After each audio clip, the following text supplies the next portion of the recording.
All right, so I'm going to just, I don't think I need to really introduce the panelists, but the amazing Linda Jacobson, Brenda, Laurel, and myself, we all have a similar sensibility about how VR can connect us not only to one another, but to the environment. So that's what we're going to be talking about. And the format of the panel is going to be, each of us is going to give a presentation about the topic we are passionate about, and then we're hopefully going to have some time at the end where we can take those questions and get a discussion going. So I'm going to start with Brenda, then we're going to go to Linda, and then myself. Brenda? I want to talk about, this is part of a larger talk that I did for IXDA, but it's a scenario that's been on my mind a lot. And it's related to the Edible Schoolyard project that Alice Waters founded with the Martin Luther King Jr. High School in Berkeley, helping children to learn about where food comes from.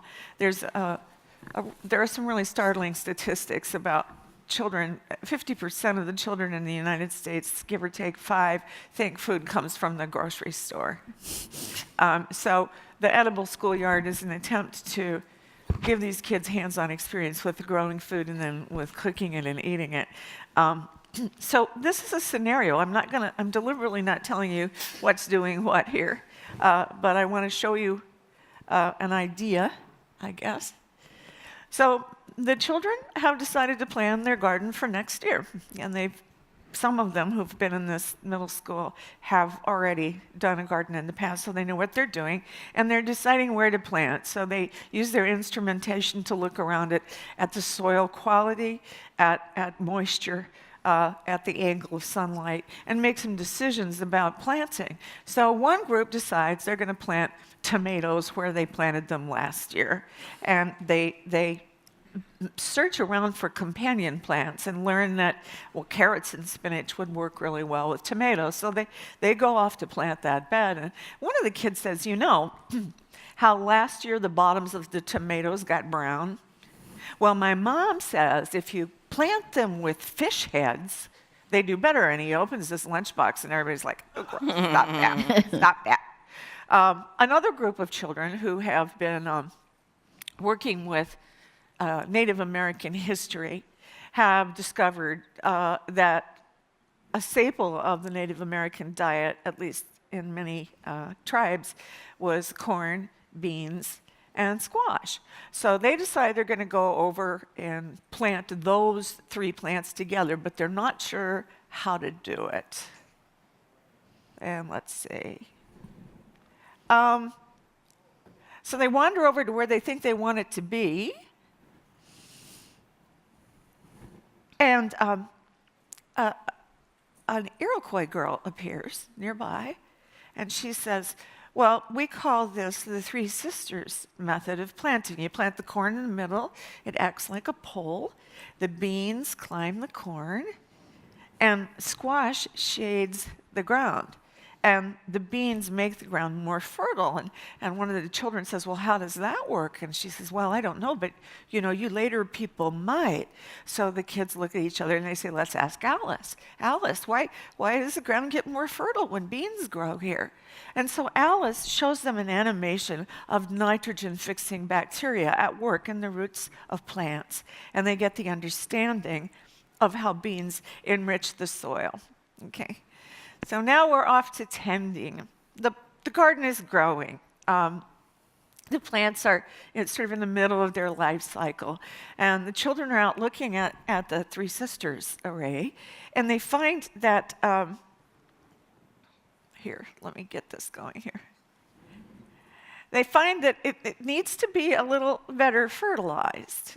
It's not growing as well as it should. The tomatoes are having a little trouble too. And one of the kids says, well, let's just use fertilizer. My dad uses lots of fertilizer. And Alice says, that's really not always a good idea. Let me show you. And so the view for the children zooms up above an industrial farm nearby, and then it goes down the Mississippi River to the Delta, where you can see all this algae bloom, and there are fish dead floating in the water, and the children are really upset by this. What happened? Well, it turns out, Alice says, that commercial fertilizer has a lot of phosphates in it. okay? And that causes this algae to bloom, and the algae sucks all the oxygen out of the water, and the fish die. The kids are really upset by this. And they say, well, what if we don't use that kind of fertilizer? Would it be okay then? And Alice says, well, yes, it would. The fish will make it. And they all nod wisely, and they say, we will not use commercial fertilizer. We'll raid the chicken coop for poop.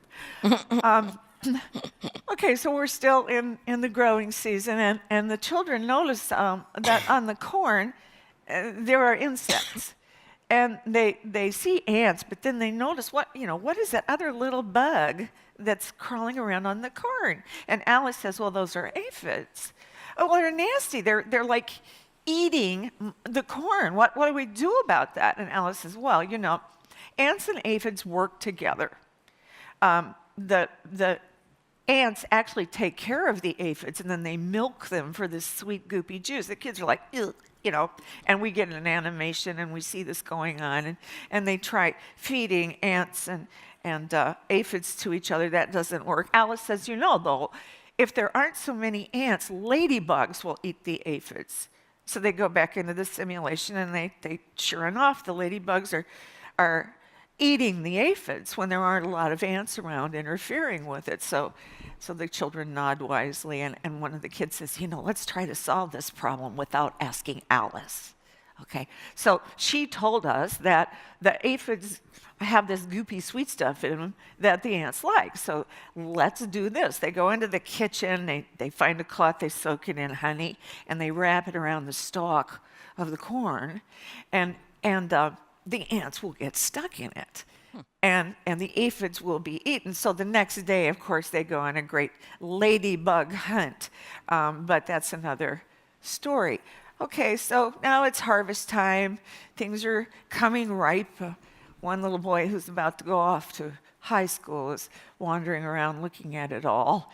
The kids are trying to plan what's going to happen next year, too.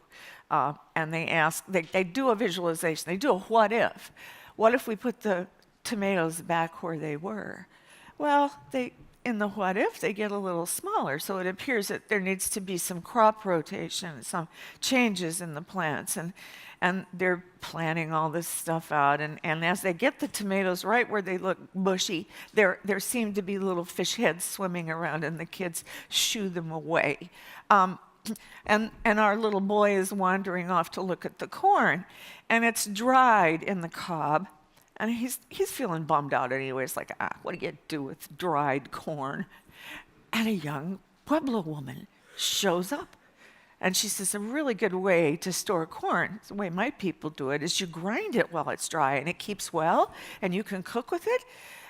In fact, she says, where I come from, you can see holes in the rocks where the grandmothers have ground the corn. And the little boy says, oh, you mean you made your grandmother do all the grinding? And the girl vanishes with a laugh. So he's kicking around. He says, I won't be here to see the garden next year, be in high school. I didn't even get a pumpkin for Halloween because all the children got them. And suddenly a voice comes from the compost, and it says, excuse me, please, would you mind coming over here? And so the little boy wanders over to the compost, and a pumpkin has grown from a seed in the compost. There it is, it's perfect. And he grabs the pumpkin, and he sits down, and he says, Compost, you always have the last laugh. And Compost says, indeed I do. Okay, so what went on there? So here are some things we can already do that are present in that little story. We can't do them perfectly, but we can do them. This is almost achievable right now, what I'm describing. And with a little bit of work, we could make it achievable, at least in some form. The deal here is that it's about capability and intent. When we talk about the intent of connecting our work to the natural world, to the environment, to consciousness of climate and things, that intent will bring on board new capability spaces for us because we'll develop things to support it. And this has been true forever as human beings have made tools like telescopes and microscopes where intent changes capability, changes intent, changes capability. And this is how things evolve in the direction that we want them to. What can't we do that was in that scenario? What should we be working on? Well, certainly we need to get those existing capabilities going better. We need to think about new platforms for new intents. What is the delivery device in the scenario I just presented to you? These kids are moving from augmented reality to model and simulation to virtual reality and back again. How does that work? What does that look like? Oh, I'm sorry, I should go back, but you get the point. That we need to think also about how do we make graceful transitions between media. If I'm walking around outside in my yard identifying plants, looking at how my trees are doing, I'd sort of like to put my hand on that madrone and just have a look inside, see how its vascular system works. So here I'm going from AR to VR. That transition needs to be smooth. We can do that. We haven't thought very much about it yet, but it's something that we need to master. Finally, this is my grandson with his corn. Shot with a digital camera and presented to you by a computer and a projector for the purpose of giving you a little bit of the delight in the natural world that's part of my life and his. Hence, demonstrating the point that technology and a love of nature need not be inimical to one another. And if we have the intent, we will develop the capability. Thank you. Yeah, baby. Right on, baby. Yeah. All right. He just graduated from preschool. He's adorable.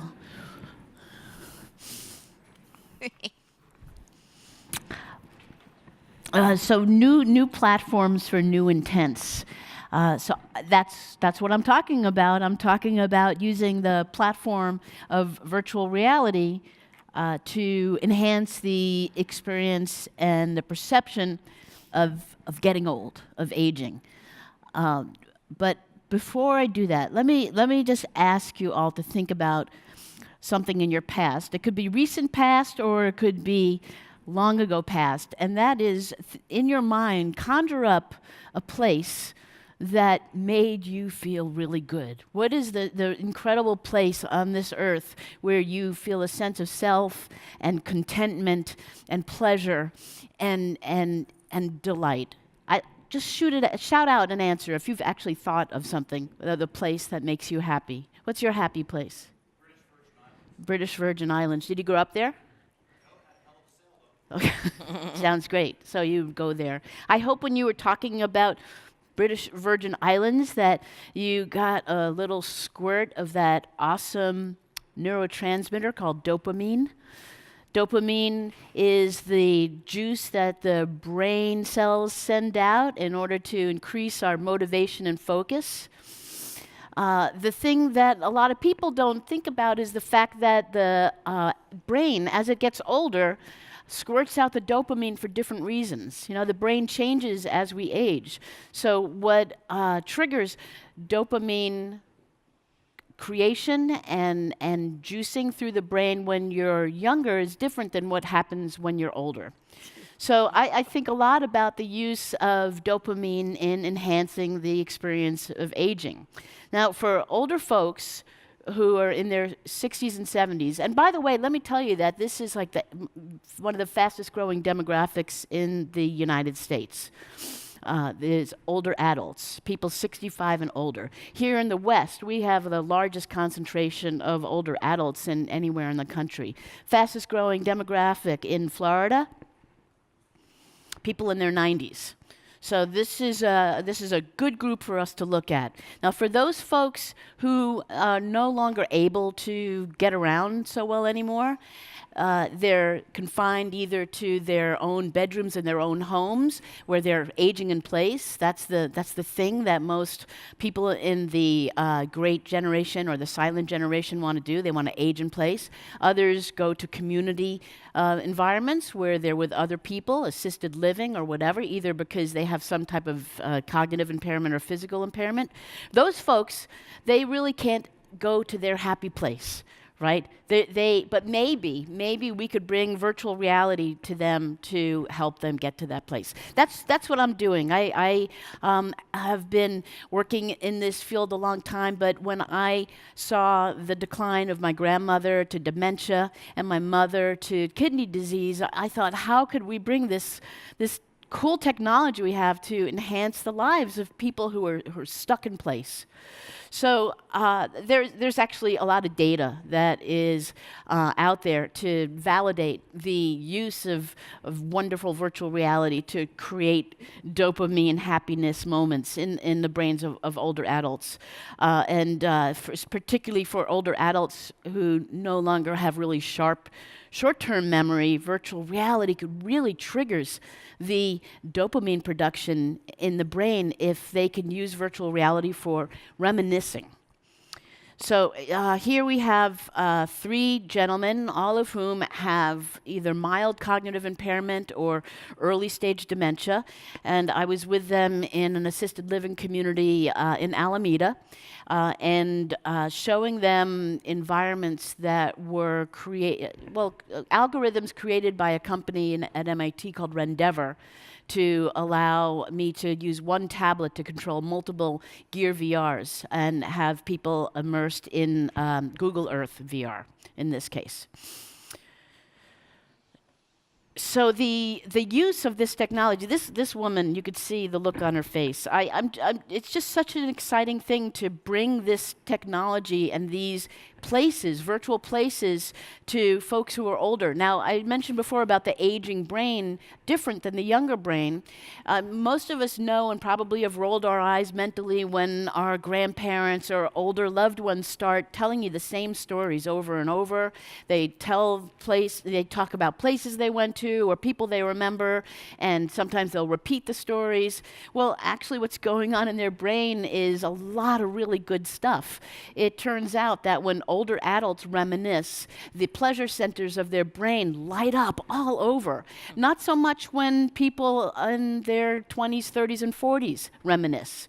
There's maybe a little bit of dopamine squirting going on, but not to the extent it does for older adults. So reminiscence therapy actually does really good things for the brain, increases the motivation and focus for older adults, and that's why it's so incredible to have virtual reality to be able to bring this capacity to folks who can't go to their happy places anymore.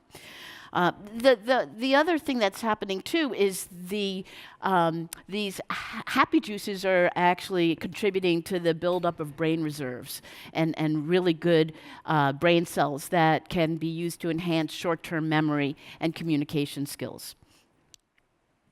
Happy juice. So the question's been asked: Can we use highly realistic virtual reality with older adults? And the answer is clearly yes. That VR can stimulate recollections of your past and convey familiarity of given scene, which in turn makes people feel good, which in turn helps people feel motivated and focused. And these are people who are losing the outside stimuli that normally would cause motivation and focus. Look at these faces. This is, obviously it's a cardboard, so it's not that much of a great visual experience, but that doesn't really matter. This is at an all dementia community in Berkeley, where the residents were I blew their minds. There's something so cool about blowing the mind of a 90-year-old. I have really little. I have young kids, not as young as your grandkid, but they're hipper than thou. I cannot impress these guys at all. So I turn to 90-year-olds. For her dopamine squirts. This woman, what was happening was I was asking these folks to tell me the addresses of the houses where they raised their kids, or the addresses of the houses where they grew up. And these are folks who've been moved to assisted living because they are no longer safe living at home, and their younger loved ones live in the Bay Area, and bring them to Berkeley from hundreds or thousands of miles away to spend their golden years inside of a 300 square foot studio. So they congregate together in the area. And I was showing each of them their childhood or marriage, early marriage home, and I was controlling it on one tablet and enabling multiple Gear VRs to see the experience that one person was having by telling the address. So these women were going nuts because they were saying, "Oh my God, my father planted that red maple tree. It's so huge. What happened to wait a second, that red car wasn't there when I was..." But they're sharing, they're saying, "Look, it's over there," and they're pointing and talking to each other about their past. And the caregivers are getting involved in it too, in a way that they wouldn't normally be involved in, just talking through what are the basic physical needs you need me to help you put on that robe today. It elevates the conversation between caregiver and care recipient, as well as the conversation between folks living in community together because their younger loved ones brought them in there.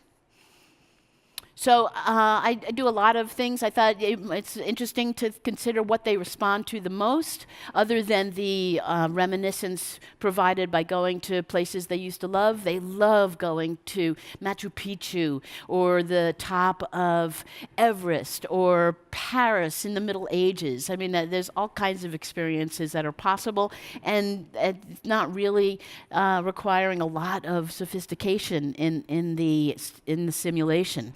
Nature and wildlife. Brenda put together a fantastic video, a 360-degree film of a group of puppies being trained to become guide dogs. That's a big hit. And of course, flying and out of body, as long as they don't get dizzy or sick, it's a rush. Everybody wants to have a rush. So this last slide is a recent true story. This is Alma, who died 3 months ago at age 92, and she was diagnosed with stage 4 lung cancer, decided she didn't want to receive treatment, and would go out gracefully and with dignity without going to the hospital. And so her daughter Jane and I went and visited with Alma, and I brought the Gear VR and the Rendeavor system. Alma was born and raised in England and married a U.S. Air Force pilot, and moved back to the States and had her family and raised her family here in the States, and didn't get much of a chance to ever go back to Fort Royal Hill in Worcester, England. So I brought her there in the Gear VR, and she remembered the hill that we were looking at. She recalled with vivid detail the play structure that she used to spin around on, and then we took her back to the U.S. to visit the houses on the military bases where she raised her kids, and it was a fantastic hour. There was nothing awkward. We had forgot what was going on in the present life. And when she took off the headset, she looked around the room and said, "Wow, I can't believe I'm still here." And her daughter said, I said, wasn't that amazing? And she said, "It's more than amazing. Wow."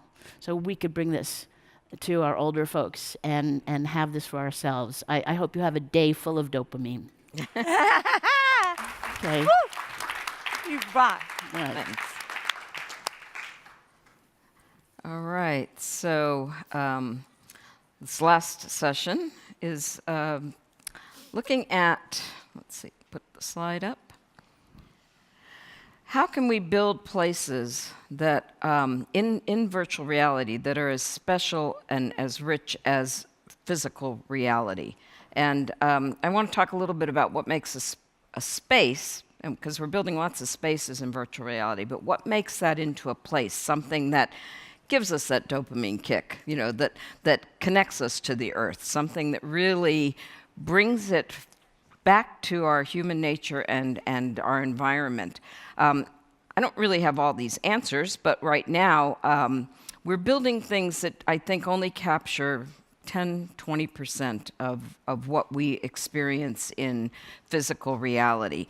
And I want to look at how we can capture those intangible aspects, those things that really make a space very, very special and unique and full of wonder. So we focus right now mostly in virtual reality on visuals and audio and not so much the other senses. And there's so much more we can add. I mean, smell is obvious, haptics are pretty obvious. Vibrations in other contexts than just haptics. Inaudible signals, things that we haven't learned how to measure and digitize yet, but things that can actually make a space into something that everybody agrees this is a sacred space. Something happens when we come to this particular place in the world. But we don't know what those things are. So I think that's an area of research that we need to investigate to really bring virtual reality into something that affects us more deeply. So, Use your clicker. Thank you. Okay, sorry, I was using the other clicker. Yes, so focusing on more things than just visuals and audio. So imagine, say, you're on a windy hill as a storm approaches, and think about being there. You know, what does that feel like? What are you smelling? How does the wind feel? How does maybe there's ozone in the air. How does that air feel? Are your feet tingling? You know, it's a real sensation that is an amalgam of more than just, we'll put up a high-resolution picture and add some audio. Get this one. Also, places need social aspects, and I think Linda's talk spoke to this very eloquently. Past, present, and future, these are all things that we connect to not only in terms of environment, but in terms of people. So people who have been there, people who we hope to meet in the future, people who have left their mark on the space. How do we get that into a virtual reality experience? So these are just all questions. I don't have answers. I really would like to see more research into this area, because I believe that places are formed not only by what they look like, but how they feel, their ethereal nature. How does that affect us as embodied beings? It's like water and dust forming clouds. I want to make clouds with VR, not just water and dust. So now I think we'll open it up to questions. Do we? Okay.